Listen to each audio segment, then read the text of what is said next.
جب تمہارے پروردگار نے فرشتوں سے کہا کہ میں مٹی سے انسان بنانے والا ہوں، جب میں اس کو درست کر لوں اور اس میں اپنی روح پھونک دوں تو اس کے آگے سجدے میں گر پڑنا، سو تمام فرشتوں نے سجدہ کیا مگر ابلیس کہ وہ اکڑ بیٹھا اور کافروں میں ہو گیا۔ اللہ نے فرمایا کہ اے ابلیس، جس شخص کو میں نے اپنے ہاتھوں سے بنایا اس کے آگے سجدہ کرنے سے تجھے کس چیز نے منع کیا؟ کیا تو غرور میں آ گیا یا اونچے درجے والوں میں تھا؟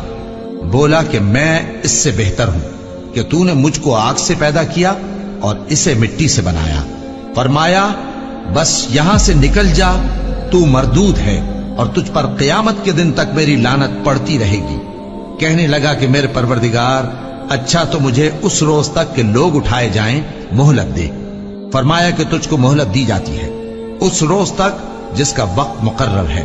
کہنے لگا کہ مجھے تیری عزت کی قسم، میں ان سب کو بہکاتا رہوں گا سوائے ان کے جو تیرے چنے ہوئے بندے ہیں۔ فرمایا ٹھیک ہے، اور میں ٹھیک ہی کہتا ہوں کہ میں تجھ سے اور جو ان میں سے تیری پیروی کریں گے سب سے جہنم کو بھر دوں گا۔ اے پیغمبر، کہہ دو کہ میں تم سے اس کا صلہ نہیں مانگتا اور نہ میں بناوٹ کرنے والوں میں ہوں۔